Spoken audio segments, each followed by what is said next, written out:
엘리사가 이전에 아들을 다시 살려준 여인에게 이르되 너는 일어나서 네 가족과 함께 거주할 만한 곳으로 가서 거주하라. 여호와께서 기근을 부르셨으니 그대로 이 땅에 7년 동안 임하리라 하니 여인이 일어나서 하나님의 사람의 말대로 행하여 그의 가족과 함께 가서 블레셋 사람들의 땅에 7년을 우거하다가 7년이 다함에 여인이 블레셋 사람들의 땅에서 돌아와 자기 집과 전토를 위하여 호소하려 하여 왕에게 나아갔더라. 그때의 왕이 하나님의 사람의 사환 게하시와 서로 말하며 이르되 너는 엘리사가 행한 모든 큰 일을 내게 설명하라 하니 게하시가 곧 엘리사가 죽은 자를 다시 살린 일을 왕에게 이야기할 때에 그 다시 살린 아이의 어머니가 자기 집과 전토를 위하여 왕에게 호소하는지라. 게하시가 이르되 내 주 왕이여 이는 그 여인이요 저는 그의 아들이니 곧 엘리사가 다시 살린 자니이다 하니라. 왕이 그 여인에게 물으매 여인이 설명한지라. 왕이 그를 위하여 한 관리를 임명하여 이르되 이 여인에게 속한 모든 것과 이 땅에서 떠날 때부터 이제까지 그의 밭의 소출을 다 돌려주라 하였더라. 아멘.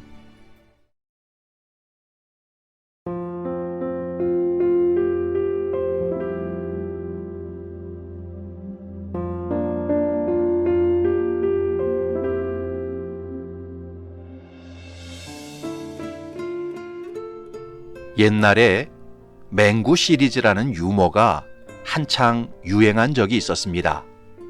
그 시리즈 중에 이런 이야기가 있었습니다. 하루는 선생님이 수학 시간에 숙제를 내줬습니다. 그런데 맹구가 숙제를 안 해갔습니다.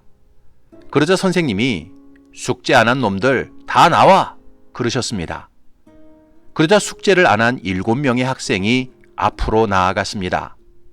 순간 맹구는 열심히 잔머리를 굴렸습니다. 어디에서야 제일 안 아프게 맞을까? 생각 끝에 맹구는 맨 끝에 서자. 선생님이 앞에 있는 아이들을 때리다 보면 기운이 빠져서 마지막에는 별로 안 아플 거야. 그래서 맨 끝에 섰습니다. 그런데 그날따라 선생님께서 첫 번째 나온 애는 1대, 두 번째 나온 애는 2대, 세 번째 나온 애는 3대, 그렇게 때렸습니다. 맹구는 몇 대 맞았을까요? 7대를 맞았습니다. 맹구가 너무 화가 났습니다. 그래서 그 다음 날 또 숙제를 안 해갔습니다. 역시 선생님이 숙제 안 한 놈들 다 나와! 그러셨습니다.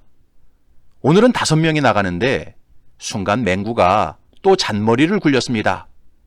어디에서야 제일 적게 맞을까? 그래서 오늘은 제일 먼저 나갔습니다. 왜요? 어제 맨 끝에 섰다가 혼자 7대 맞았으니까요. 그런데 그날따라 선생님께서 맨 앞에 서 있는 맹구의 머리통만 1대 딱 때리더니 오늘은 한번 봐준다. 다음부턴 잘들 해와. 다 들어가. 그러는 것입니다. 맹구만 맞은 것입니다. 너무 화가 난 맹구가 오기가 생겼습니다. 그래서 그 다음 날도 또 숙제를 안 해갔습니다. 역시 선생님께서 숙제 안 한 놈들 다 나와! 그러셨습니다. 그날은 3명이 나가는데 이번에는 맹구가 중간에 섰습니다. 왜요? 첫 번째 날에는 맨 끝에 섰다가 7대 맞았고 두 번째 날에는 맨 앞에 섰다가 혼자 꿀밤을 맞았기 때문입니다.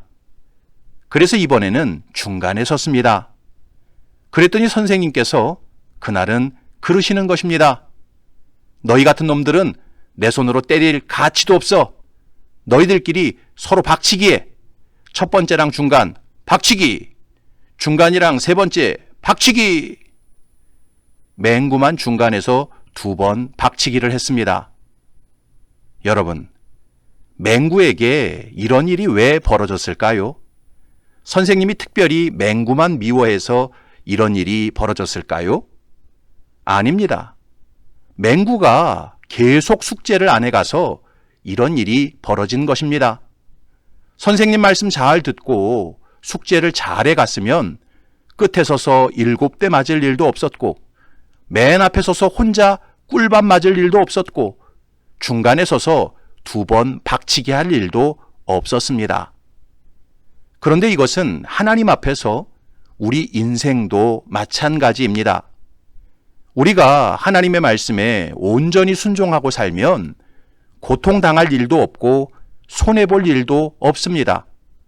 설사 순종을 잘했음에도 불구하고 고통을 당하고 손해를 봤다면 그 일은 결국 합력하여 더 큰 선이 되고 유익이 됩니다. 그러므로 인생에서 제일 좋은 길은 언제나 하나님 말씀에 순종하는 것입니다. 오늘 본문이 그 사실을 분명하게 보여줍니다. 하루는 엘리사 선지자가 수넴 여인에게 이렇게 말했습니다. 1절을 보면 엘리사가 이전에 아들을 다시 살려준 여인에게 이르되 너는 일어나서 네 가족과 함께 거주할 만한 곳으로 가서 거주하라. 여호와께서 기근을 부르셨으니 그대로 이 땅에 7년 동안 임하리라 하니. 무슨 뜻입니까? 정든 고향과 삶의 터전을 떠나서 잠시 이방 땅으로 피신하라는 것이었습니다. 왜냐하면 하나님께서 이스라엘 땅에 7년의 기근을 부르셨기 때문이었습니다. 여러분, 엘리사 선지자의 이 명령은 전적으로 수넴 여인을 위해서 한 말이었습니다. 이 땅에서 기근으로 고통당하지 말고 이방 땅에 잠시 피신해서 안전하게 살라는 뜻이었습니다. 하지만 문제는 그 명령에 순종한다는 것이 듣기는 쉬워도 행하기는 참 어려운 일이었다는 것입니다. 거기에는 몇 가지 이유가 있었습니다. 첫 번째로 수넴 여인의 집은 부잣집이었습니다. 수넴 땅에서 제일 많은 땅과 노비를 거느린 집안이었습니다. 그런 집안이 집과 토지를 버리고 다른 나라로 간다는 것은 결코 쉬운 일이 아니었습니다. 옛말에 부자는 망해도 3년 간다는 말이 있지 않습니까? 그래서 기근이 닥쳐도 부자는 가난한 사람들보다 훨씬 견디기가 쉬웠습니다. 따라서 엘리사 선지자의 말씀만 듣고 집과 토지를 버리고 다른 나라로 간다는 것은 결코 쉬운 결정이 아니었습니다. 두 번째로 지금 수넴 여인의 남편은 이미 죽었고 수넴 여인이 식솔들을 이끌고 있는 상황이었습니다. 수넴 여인의 남편은 원래 나이가 많았습니다. 그래서 오늘 본문이 기록될 당시에는 남편은 이미 죽고 수넴 여인이 가정을 책임지고 있는 상황이었습니다. 그런 상황에서 여자가 식솔들을 데리고 다른 나라로 간다는 것은 너무나 어려운 일이었습니다. 세 번째로 타국에 가서 안전하게 살 수 있다는 보장도 없었고 다시 고향으로 돌아왔을 때 집과 토지를 되찾을 수 있다는 보장도 없었습니다. 본문이 기록될 당시는 지금으로부터 2900년 전이었습니다. 그때는 교통과 통신이 좋은 시절도 아니었고 치안이 잘 확립된 시절도 아니었습니다. 그런 상황에서 타국으로 간다는 것은 정말 위태로운 선택이었습니다. 그리고 자신이 살던 삶의 터전을 버리고 떠나면 그 집과 토지를 다시 되찾기가 쉽지 않았습니다. 따라서 이런 상황을 종합적으로 고려해 볼 때 수넴 여인이 엘리사 선지자의 말씀에 순종한다는 것은 쉽지 않았습니다. 하지만 수넴 여인은 엘리사 선지자의 명령을 하나님의 음성으로 듣고 온전히 순종했습니다. 2절을 보면 여인이 일어나서 하나님의 사람의 말대로 행하여 그의 가족과 함께 가서 블레셋 사람들의 땅에 7년을 우거하다가. 수넴 여인은 하나님의 말씀에 온전히 순종했습니다. 그래서 이스라엘의 7년 기근이 닥쳤을 때 블레셋 땅에 가서 비교적 평안하고 안전한 삶을 살 수 있었습니다. 뿐만 아니라 세월이 흘러 다시 고향으로 돌아왔을 때 놀라운 하나님의 섭리로 잃어버린 집과 토지와 그 땅에서 7년 동안 생산된 소출까지 다 회복할 수 있었습니다. 6절을 보면 왕이 그 여인에게 물음에 여인이 설명한지라 왕이 그를 위하여 한 관리를 임명하여 이르되 이 여인에게 속한 모든 것과 이 땅에서 떠날 때부터 이제까지 그의 밭의 소출을 다 돌려주라 하였더라.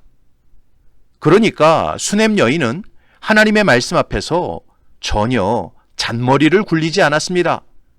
상황과 형편을 핑계대지 않았습니다. 우직하게 그 말씀에 순종했습니다. 그랬을 때 그게 제일 좋은 길이 되었습니다. 사랑하는 성도 여러분, 하나님의 말씀에 순종하는 것이 때로는 손해보는 것처럼 보이고 때로는 어리석게 느껴집니다. 하지만 결국은 그 길이 제일 좋은 길입니다. 하나님의 말씀에 순종하지 않기 위해서 자꾸 상황과 형편을 핑계대고 잔머리를 굴려봐야 결국 맹구처럼 제일 큰 손해를 볼 뿐입니다. 잠언 3장에서 분명히 말씀합니다. 내 아들아, 나의 법을 잊어버리지 말고 내 마음으로 나의 명령을 지키라. 그리하면 그것이 네가 장수하여 많은 해를 누리게 하며 평강을 더하게 하리라. 인자와 진리가 네게서 떠나지 말게 하고 그것을 내 목에 매며 내 마음판에 새기라. 그리하면 네가 하나님과 사람 앞에서 은총과 귀중히 여김을 받으리라. 그의 오른손에는 장수가 있고 그의 왼손에는 부귀가 있나니 그 길은 즐거운 길이요 그의 지름길은 다 평강이니라. 또 신명기 30장에서 말씀합니다. 내가 오늘 하늘과 땅을 불러 너희에게 증거를 삼노라. 내가 생명과 사망과 복과 저주를 네 앞에 두었은즉 너와 네 자손이 살기 위하여 생명을 택하고 네 하나님 여호와를 사랑하고 그의 말씀을 청종하며 또 그를 의지하라. 그는 내 생명이시요 내 장수이시니 여호와께서 내 조상 아브라함과 이삭과 야곱에게 주리라고 맹세하신 땅에 내가 거주하리라. 바라기는 저와 여러분들이 인생을 살아가는 동안 제일 좋은 길을 걸어가시기 바랍니다. 그 길은 하나님의 말씀에 온전히 순종하는 길입니다. 하나님의 말씀에 순종하는 사람에게 이 땅에서는 장수와 부귀와 즐거움과 평강이 주어지고 저 하늘에서는 영원한 생명과 천국이 주어집니다. 이런 복된 길을 걸어가는 우리 모두가 되시기를 주님의 이름으로 축원합니다. 아멘.